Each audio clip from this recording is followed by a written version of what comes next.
Foi o despertar de uma nova era. A era dos objetos voadores não identificados. Uma presença sinistra em meio à ameaça da Guerra Fria. Esqueça tudo o que ouviu sobre discos voadores nos últimos 50 anos. Foi nesse dia que eles nasceram. Eles voaram sobre o estado de Washington e caíram na cidade de Roswell. E depois...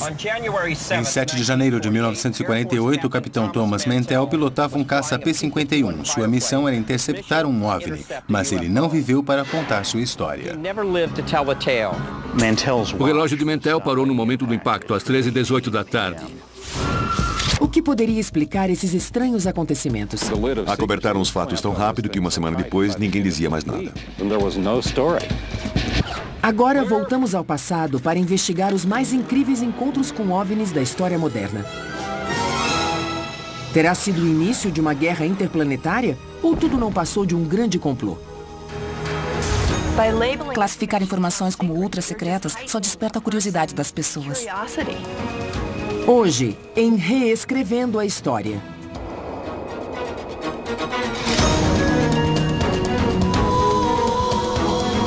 Roswell.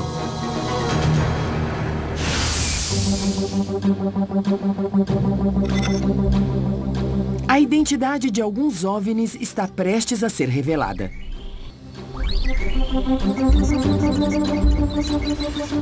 Nesta câmera de testes, um dos OVNIs mais famosos poderá em breve ser identificado e explicado. Conseguimos uma esfera de luz uniforme, então podemos simular qualquer outra esfera com a mesma resolução. Este mistério começou em 1947, coincidentemente ou não, com o surgimento da era nuclear. Com o início da Guerra Fria, os norte-americanos olhavam para o céu com uma mistura de temor e encantamento. Num período de 6 meses, em 1947, 3 OVNIs foram avistados. E cada um desses encontros ajudaria a definir essa nova era marcada pela insegurança. Discos voadores invadiram nosso planeta. O primeiro encontro foi em junho de 1947. No estado de Washington, o piloto amador Kenneth Arnold afirmou ter visto 9 objetos movendo-se em velocidade supersônica. Ele descreveu o movimento como se fossem pratos quicando na superfície da água. Ele afirmou ainda que os OVNIs estavam todos na mesma altitude e viajavam a 2.700 km por hora. Isso numa época em que a barreira do som, de 1.094 km por hora, nem havia sido rompida. A única explicação plausível para o fenômeno e para a velocidade do OVNI era... Estão nos puxando. Só pode ser do outro mundo.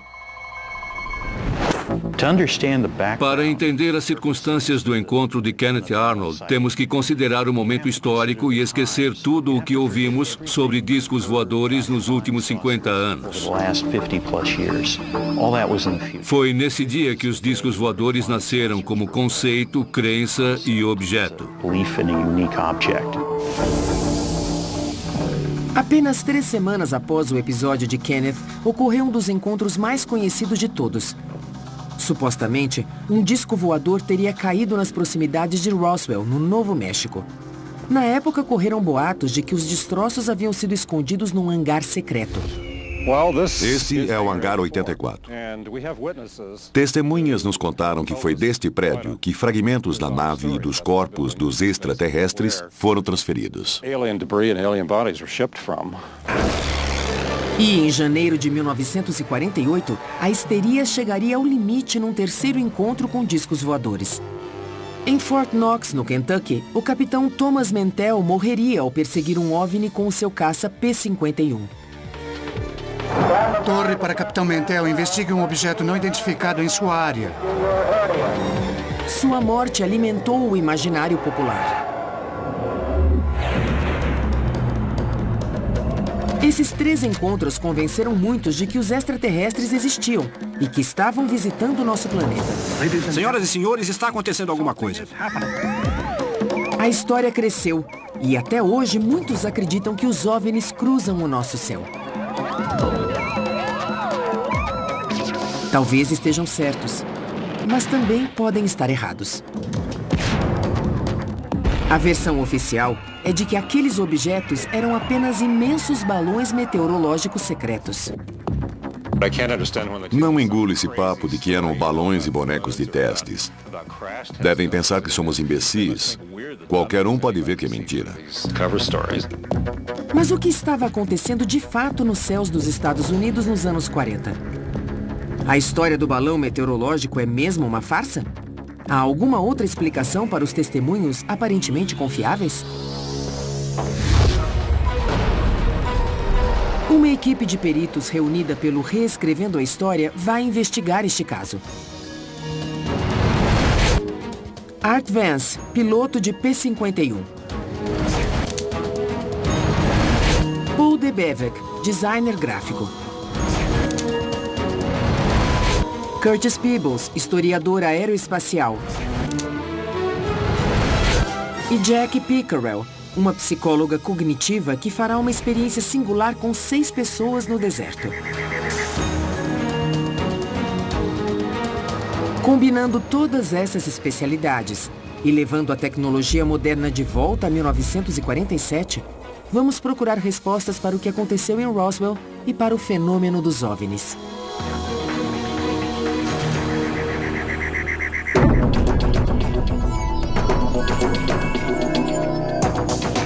Nossa investigação começa em Chehalis, no estado de Washington, onde reconstituiremos o encontro de Kenneth Arnold com um OVNI.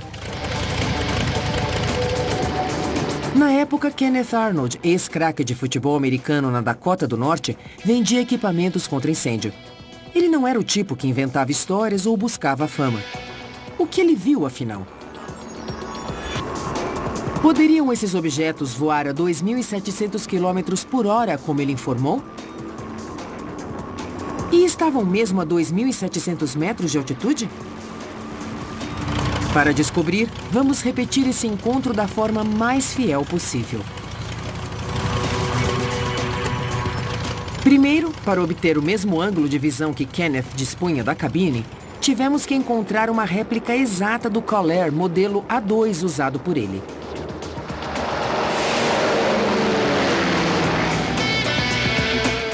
Para obter as mesmas condições de luminosidade e clima, voamos no verão, assim como Kenneth em 1947. Bill Owens, o nosso piloto, foi instruído pelo historiador Kevin Henderson. Vamos começar em Chehalis, onde Kenneth decolou. A rota foi baseada no depoimento dele. Kenneth decolou às 2h de Chehalis em direção a Yakima, no estado de Washington, e meia hora depois estava sobrevoando a cidade de Mineral. De sua posição, ele podia ver 3 picos. 200 quilômetros para o norte, o Monte Baker com 3.000 metros de altitude. Mais perto dele estava o Monte Rainier com 4.300 metros e ao sul o Monte Adams com 3.700 metros.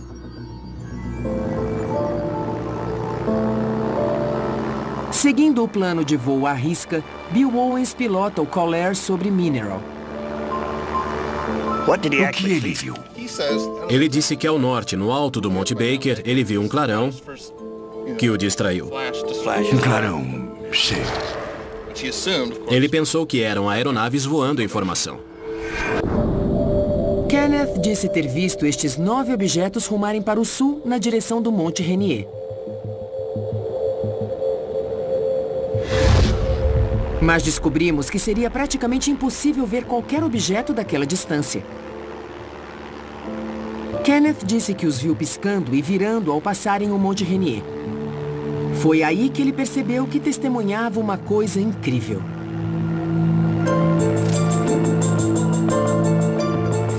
Kenneth tentou calcular a velocidade deles quando voavam entre o Monte Rainier e o Monte Adams. Uma distância de cerca de 80 quilômetros que ele cronometrou em 1 minuto e 42 segundos. Ele calculou 2.700 km por hora. Inimaginável naquela época. Curtis Peebles, historiador aeroespacial, questiona essa estimativa. Os objetos voavam muito acima de Mach 1, quase a Mach 2. Contudo, não produziram um estrondo sônico. E já que voavam baixo, ele deveria ter ouvido um grande estrondo. Mas ele não ouviu nada. Os ufólogos argumentariam que as naves espaciais são capazes de eliminar o estrondo sônico. Mas a física, extraterrestre ou não, tem leis empíricas, assim como a geografia. Kenneth disse que os OVNIs estavam na mesma altitude que a dele e que zigue-zagueavam nesta cadeia montanhosa. As discrepâncias começam a aparecer quando traçamos a posição de Kenneth num mapa topográfico. Ele afirmou que os OVNIs e as montanhas estavam na mesma altitude que a sua, 2.700 metros. Na verdade, as montanhas não têm essa altitude. Essas discrepâncias revelam sua dificuldade em calcular distâncias e altitudes. Kenneth não tinha motivos para inventar uma história ou pregar uma peça. Então, o que ele realmente viu? Alguns sugerem que foram gansos. Uma investigação da Força Aérea chegou à conclusão de que foi uma miragem. E podemos ver isso em primeira mão. Repare nesta imagem. Isto parece um OVNI. Mas pode ser explicado. Não passa de um reflexo no vidro da cabine. O reflexo do Sol pode criar muitas ilusões. Mas nenhuma explicação foi conclusiva. Aquilo que Kenneth viu pode ser explicado por outro incidente que chegou às manchetes 20 dias depois. Esse incidente se tornou um marco cultural e criou um destino turístico. Chegou a hora de reconstituirmos os acontecimentos de Roswell.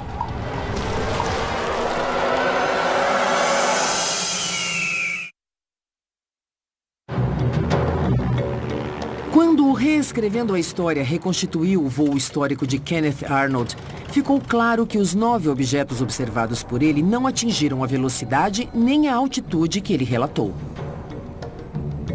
Mas, em 1947, o incidente virou manchete e 3 semanas depois, a história se repetiu quando um dos discos voadores supostamente se espatifou em Roswell, no Novo México. É assim que os relatos históricos descrevem o que aconteceu.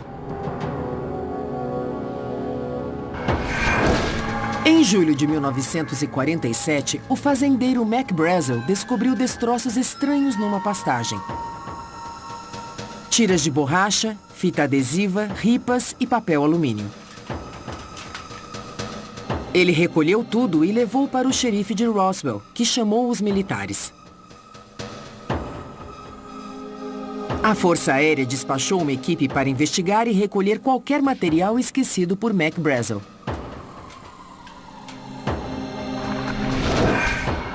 Uma manchete surpreendente foi publicada em 8 de julho de 1947, baseada num release dos militares.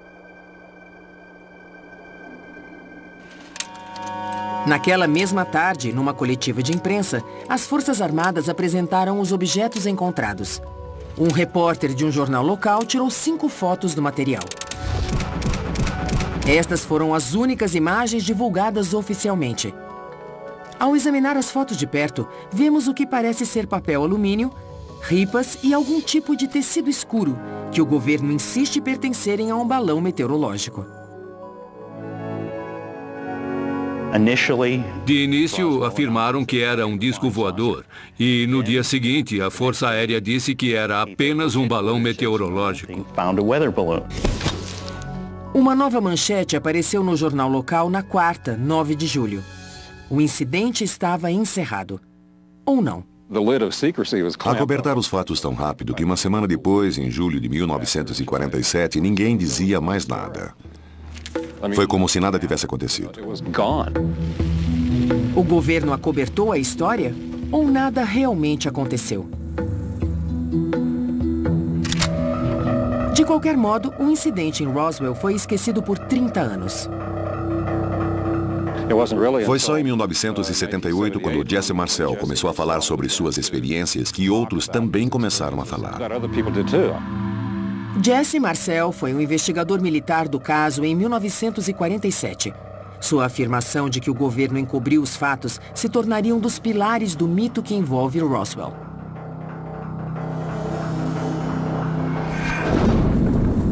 Depois que Marcel revelou sua história em 1978, outras testemunhas começaram a adicionar detalhes à lenda. Na nova versão, além de chapas metálicas e ripas, Mac Brazel teria encontrado um extraterrestre entre os destroços. Fitas com motivos florais, na verdade, seriam estranhos hieróglifos.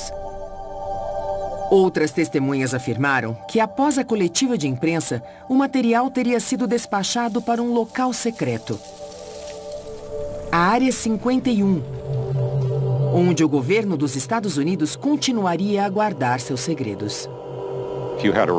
Se você tivesse um monte de metais e alguns corpinhos, o que faria? Você os pegaria e guardaria para sempre. Esses detalhes fascinantes transformaram Roswell no mais importante encontro com OVNIs de todos os tempos. Mas à medida que a história era aumentada, surgiam problemas com os detalhes. Por exemplo, não havia um consenso sobre onde a nave havia pousado. Nem sabemos se foi num lugar só, sabemos onde os destroços foram localizados devido aos testemunhos, mas faltam várias peças do quebra-cabeça, entre elas o local do impacto. Testemunhas apontam para um milharal, para o Rancho Foster e para Ragsdale. Quando arrebanhamos os animais com as motos, os carros ou a cavalo, sempre olhamos para baixo procurando destroços para poder provar o que aconteceu aqui. Algumas pessoas situam os destroços nas planícies de Santa Agustine, 240 quilômetros a leste daqui. Mas cada detalhe no caso Roswell sofre de um problema sério. Os relatos são sempre dissonantes e, com o passar do tempo, os detalhes parecem mudar e ficam mais elaborados. Assim, parece haver duas explicações plausíveis para o incidente de Roswell. A primeira é que extraterrestres visitaram a Terra e estão sob a custódia do governo norte-americano. A segunda é que as testemunhas inventaram a história. Mas poderia haver uma terceira explicação? Talvez os relatos, como os de Jesse Marcel ou Mac Brazel, sejam verdadeiros, mas inconscientemente eles podem ter enfeitado os fatos e tê-los transformado numa memória inexata do incidente. Na verdade, havia coisas voando acima de Roswell. Eram misteriosas, ultra-secretas e tecnologicamente avançadas. O Mogul era um projeto de segurança nacional que enviava balões munidos de equipamentos acústicos para a estratosfera para monitorar os testes nucleares soviéticos. Na década seguinte, várias experiências aeroespaciais secretas foram realizadas sob forte esquema de segurança. E até bonecos foram lançados da estratosfera. Muitos bonecos foram lançados. Cerca de 2.500 balões foram lançados em 30 anos só no Novo México. Os projetos eram tão sigilosos que nem os oficiais de alta patente na base aérea de Roswell tinham sido informados. Será que as pessoas extrapolaram esses eventos, transformando-os em algo de caráter extraterrestre?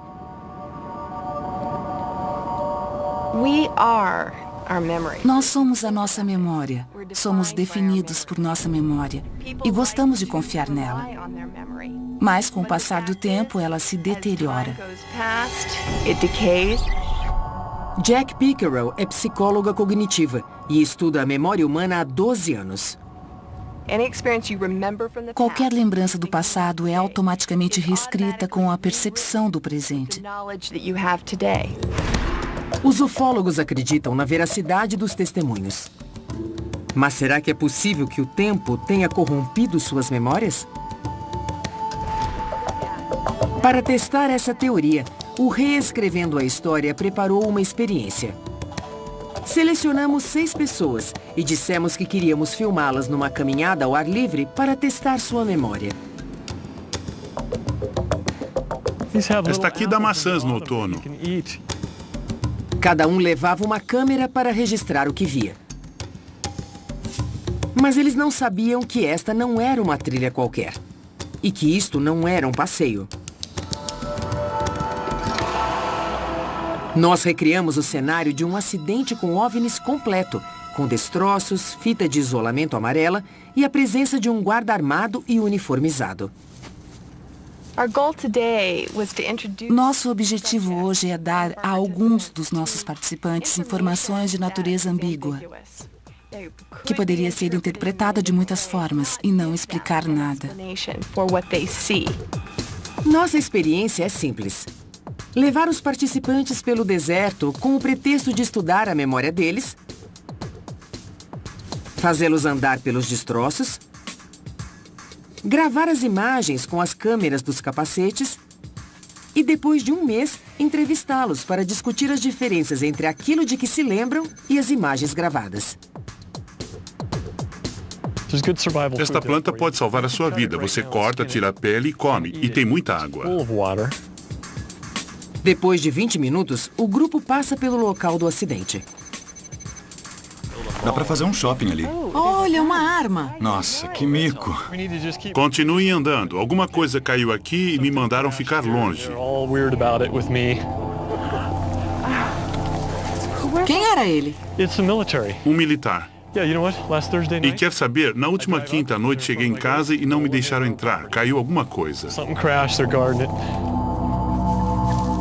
Depois de discutirem o assunto, eles são liberados. Daqui a um mês, vamos testar a memória deles.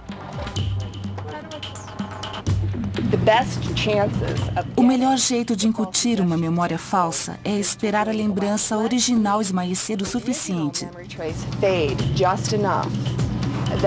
para que, quando a memória falsa for introduzida, ela possa se fixar melhor e se desenvolver. O palco está armado para a próxima fase da experiência. Um mês depois, quais serão as lembranças dos participantes? Podia ser qualquer coisa, até OVNIs, se você acredita neles. O homem estava deste lado e eu empurrei ele para o outro lado, para evitar a bala. Um mês depois, fomos conferir o que eles lembravam.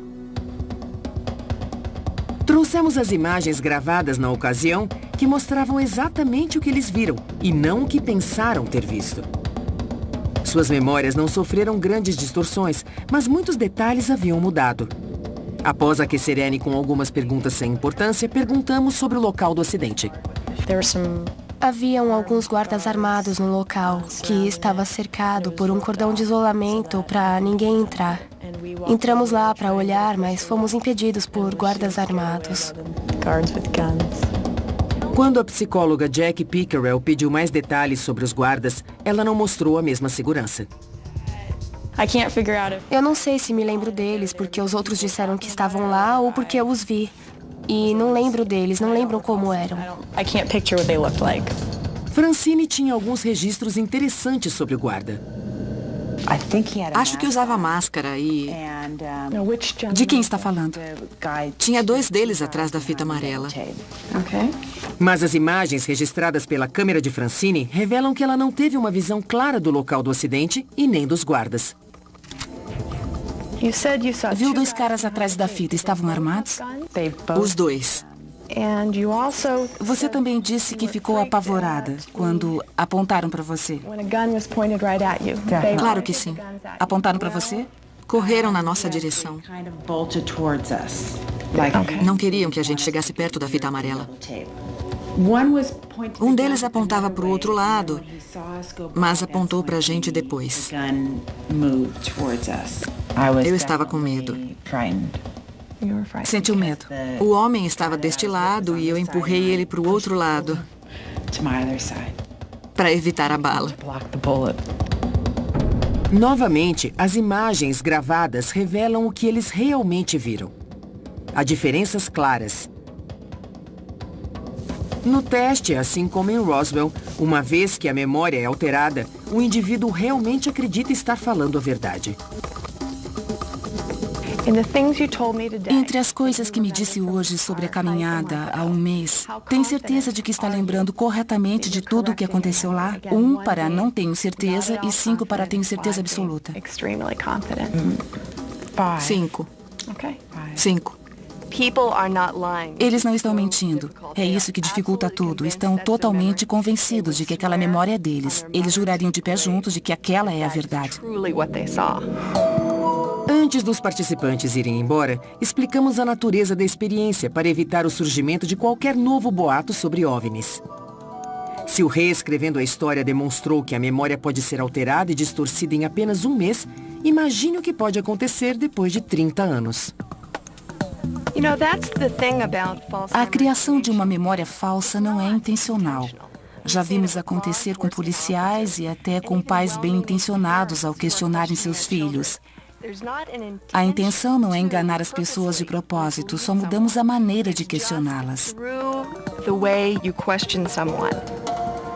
Decifrar os fatos depois de meio século de especulações criativas pode ser impossível. Mas graças à investigação do Reescrevendo a História, podemos afirmar que o mito de Roswell foi aprimorado com o passar do tempo. E as provas materiais? Os ufólogos dirão que as provas estão guardadas num hangar da Área 51. Mas existe um relato, no qual muitos acreditam, indicando que os destroços são de origem extraterrestre. O depoimento de Jesse Marcel, o militar que teria sido encarregado do acobertamento do caso. Ele parou em casa antes de ir para a base, acordou a esposa e o filho no meio da noite e disse: "É agora ou nunca, porque quando eu voltar para a base, serão ultra-secretas." As testemunhas afirmam que o material parecia folha de alumínio e tinha memória molecular. Você podia amassar como papel alumínio, mas quando soltava, voltava ao formato original, lisinho, como se nunca tivesse sido tocado. Mas haverá uma outra explicação para essa estranha substância que apoie a teoria dos testes secretos com balões meteorológicos? O Reescrevendo a História visitou um laboratório metalúrgico para achar algumas respostas. Primeiro, Russ Sherman, especialista em metais, examinou as fotos tiradas pela imprensa. Para mim, parece um tecido ou plástico revestido. É difícil dizer. Parece que isto preso ao balão era um radar. Em 1947, um garoto de 11 anos, ou qualquer um, conheceria o papel alumínio. Certo. Que depois de amassado não desamassa sozinho, porque não tem memória molecular. Mas se fosse plástico metalizado, desamassaria. Hoje estamos tão acostumados com isso que nem nos impressionamos, mas para um menino de 11 anos, pareceria uma coisa do outro mundo. Seria estranho. As lembranças confusas e os metais mágicos já foram explicados pelo Reescrevendo a História. Mas, independentemente do que aconteceu, o acidente em Roswell alimentou uma paranoia crescente e serviu de palco para o terceiro e mais mortífero encontro com um OVNI já documentado.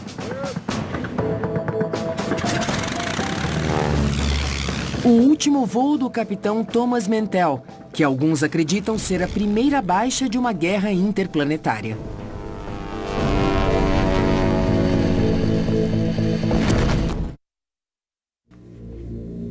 Em 1947, depois do encontro de Kenneth Arnold, uma paranoia crescente encheu os céus norte-americanos de luzes e aeronaves misteriosas. Em janeiro do ano seguinte, a paranoia e o medo ganharam um rosto. O do capitão Thomas Mantell, a primeira baixa de uma guerra interplanetária. Hoje, o Reescrevendo a História abre os registros oficiais para compararmos o que sabemos com o que realmente aconteceu. No dia 7 de janeiro de 1948, logo depois da 1 da tarde, começaram a chegar relatos sobre um objeto enorme no céu do Kentucky. Naquele momento, o capitão Mantell liderava uma esquadrilha de Mustangs P-51 num voo de baixa altitude cruzando o estado. Ao se aproximarem de Fort Knox, a torre de controle de Godman pediu que investigassem o objeto. e Mantell concordou. A 4.300 metros, os 3 pilotos iniciaram uma subida vertical. A velocidade máxima para uma subida vertical seria de 290 km por hora. A 6.700 metros, 2 pilotos decidiram retornar preocupados com a falta de oxigênio. O oxigênio é necessário acima dos 3.700 metros. Acima de 7.600 metros, o piloto perde a consciência em 4 ou 5 minutos. O capitão Mantell não estava disposto a desistir. Depois de perseguir o OVNI por 45 minutos, alguma coisa aconteceu. As fotos contam o resto da história. Quando os destroços foram examinados, a trava da cabine estava intacta. Concluiu-se que Mantell não tentou saltar de paraquedas. Seu relógio parou no momento do impacto, às 13h18 da tarde. Alguns acreditam que ele foi derrubado, mas outros têm uma explicação mais simples. O problema é que ele não tinha oxigênio. Mantell desmaiou enquanto o Mustang continuava a ganhar altitude. Ele entrou em parafuso e se espatifou numa fazenda.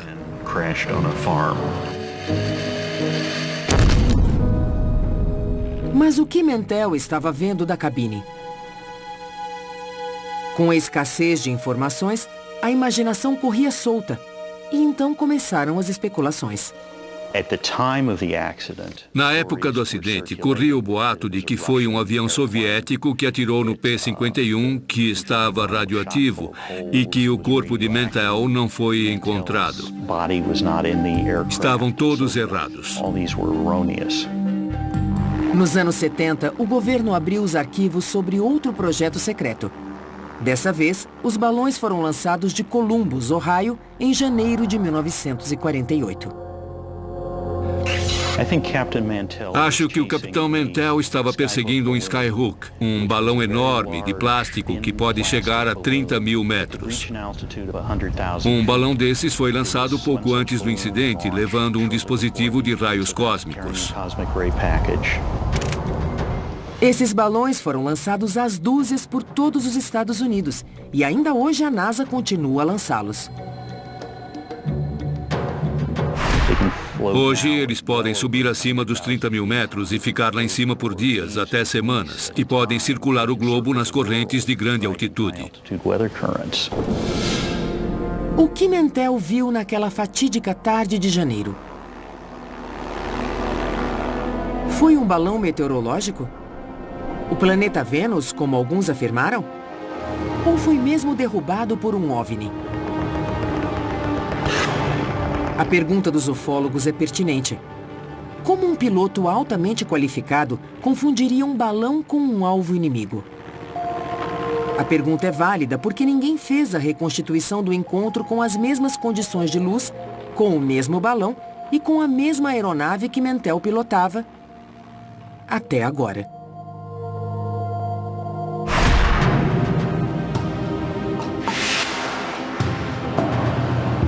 O Reescrevendo a História conduzirá a um experimento para descobrir o que Mantell viu ao ganhar altitude. Primeiro vamos reproduzir a vista que ele tinha da cabine, seu ângulo de voo e as condições de luz. Depois precisamos recriar a imagem de um balão Skyhook de 1.200 metros de diâmetro com as mesmas condições de luminosidade daquela tarde de 1948.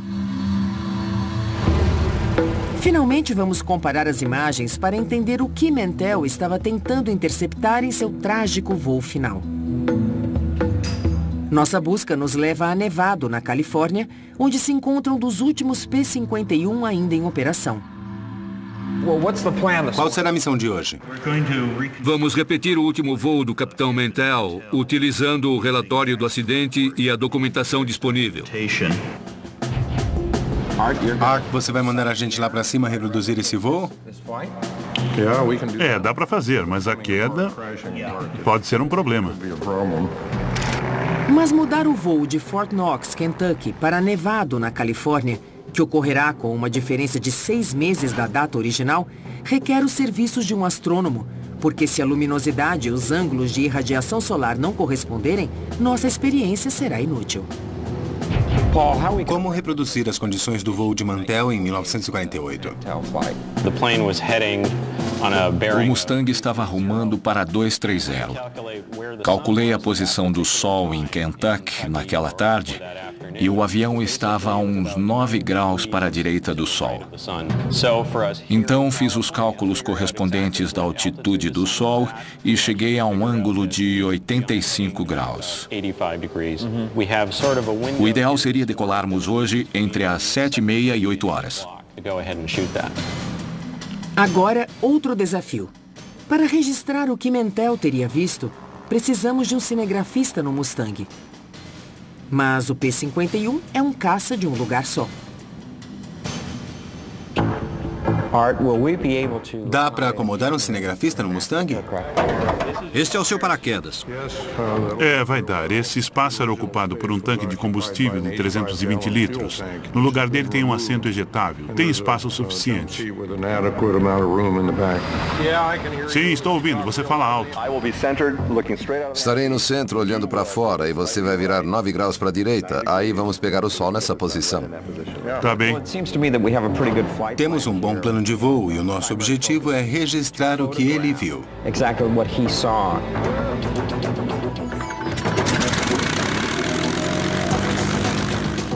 O nosso Mustang reconstituiu o voo do capitão Mantell com precisão. Hartmann teve contato constante com a base e voou no mesmo ângulo de Mantell. E o nosso cinegrafista registrou as imagens. Esta era a visão que Mantell tinha naquele dia. Mas uma coisa estava faltando: a imagem do objeto que ele teria visto. Desafiamos Paul de Bevic, especialista em computação gráfica, a simular a imagem para depois incluí-la no vídeo que gravamos em voo. Conseguimos uma esfera de luz uniforme, então podemos simular qualquer outra esfera com a mesma resolução.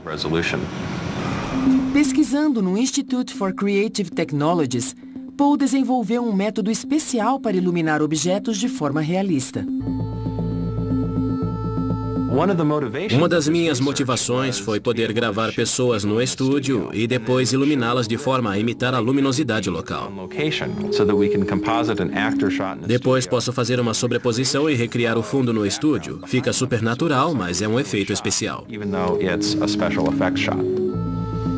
Se essa técnica puder ser adaptada para o nosso experimento, teremos outros desafios.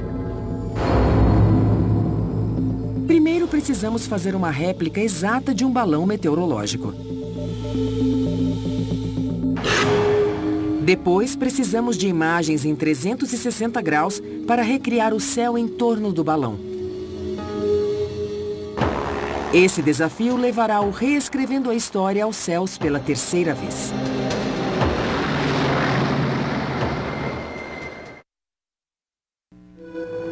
O Reescrevendo a História está analisando 3 encontros com OVNIs e já trouxe novas informações.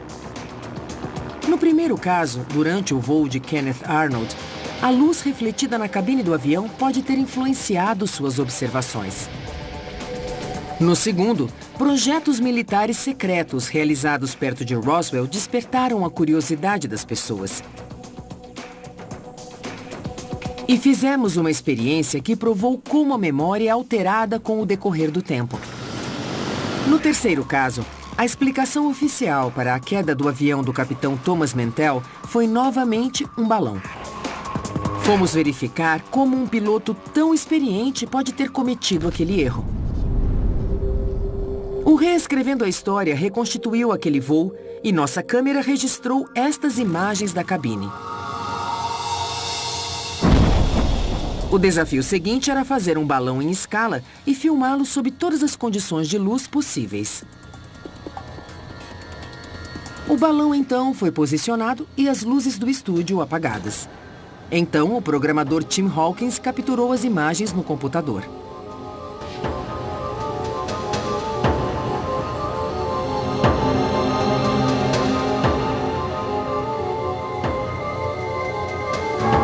O ângulo da câmera que coletava os dados tinha que ser exato.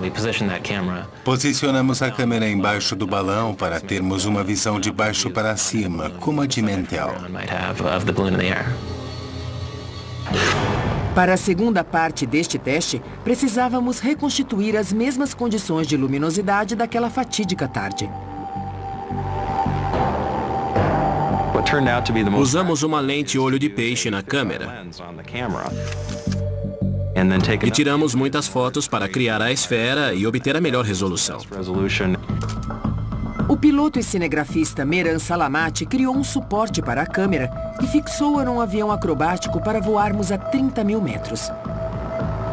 Precisávamos de um panorama de 360 graus para criar uma imagem tridimensional.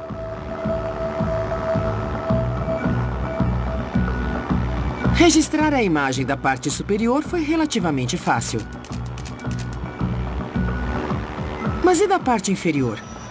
O avião acrobático ofereceu a solução.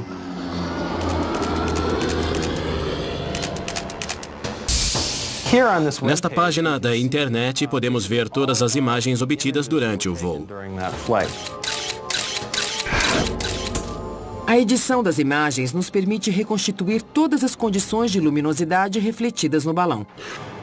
Mais uma vez, nos perguntamos: o capitão Thomas Mantell morreu ao perseguir um OVNI? Ou um balão meteorológico? O que ele viu naquela tarde? Na próxima etapa do processo, o artista gráfico Douglas Martin reduz a escala das nossas imagens para se adequarem à distância do avião de Mantell. Pat, terminei. Quer dar uma olhada? O objeto está a 9 graus do Sol. Se achar a imagem certa, nós podemos montar. Patrick Martin, assistente gráfico, procura uma imagem que combine com o ângulo do objeto em relação ao Sol. Doug, que tal? É isso. Vem dar uma olhada. Douglas reduz a imagem para se adequar à altitude do balão. Aqui o objeto está a 15 mil metros. E aqui a 23 mil. Ele tem cerca de um quarto do tamanho do Sol em relação ao que você veria da cabine. E aqui a 30 mil metros. Qual delas você acha que Mantell viu? A 15 mil metros dá para ver bem o que é. A 23 mil metros a imagem é mais ambígua. Foi a 23 mil mesmo. Eu iria atrás. Valeria a pena. Finalmente, nossa experiência chegou ao fim. Esta seria a aparência de um balão Skyhook flutuando 23 mil metros acima de um Mustang P-51 em voo vertical, voando precisamente no mesmo ângulo e nas mesmas condições de luz de 8 de janeiro de 1948. Esta pode ter sido a imagem que Thomas Mantell viu ao desmaiar por falta de oxigênio. Se você estivesse lá em cima com uma coisa dessas, veria um objeto voador. E se não soubesse o que era, seria não identificado. Então, seria um OVNI. O importante é que Mantell era um homem corajoso, que morreu no cumprimento do dever. E nenhuma teoria pode questionar sua devoção ao seu país. Sua morte trágica só serviu para insuflar o pânico e o medo entre as pessoas. Discos voadores invadiram o nosso planeta. O público exigia uma explicação dos militares para cada um desses encontros com OVNIs. E, em todos os casos, a resposta era a mesma. Eram balões meteorológicos. Durante anos, essa desculpa pareceu tão absurda que até naves extraterrestres pareciam uma boa explicação. Classificar informações como ultra secretas e negar acesso a elas só desperta a curiosidade das pessoas, ativa sua imaginação e gera boatos. Levaria 50 anos para que o governo explicasse o que aqueles balões realmente faziam nos céus dos Estados Unidos. Na nossa investigação desses 3 casos antigos, demonstramos que os 9 objetos avistados por Kenneth Arnold não poderiam estar viajando na velocidade e nem na altitude descritas por ele. No caso Roswell, provamos que o tempo pode distorcer a memória, mesmo num curto espaço de tempo. E que depois de 3 décadas, bonecos experimentais podem ter sido confundidos com extraterrestres. E no caso do Capitão Mantell, vimos que balões meteorológicos podem ser confundidos com OVNIs sob determinadas condições. Em nome da segurança nacional, os militares esconderam a verdade de nós. E ao fazê-lo, a semente da mitologia em torno dos OVNIs acabou sendo plantada. Então, ficamos com a impressão de que o governo dos Estados Unidos tinha capturado um disco voador e trancado num hangar secreto e jogado a chave fora. Mas como acontece com a maioria das teorias conspiratórias, nenhuma investigação é capaz de convencer seus partidários da verdade.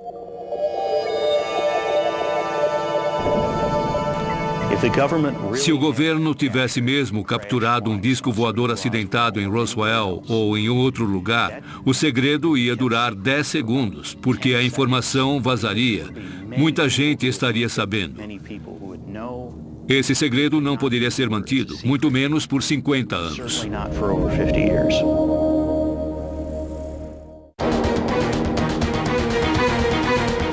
Versão brasileira, Tempo Filmes, São Paulo.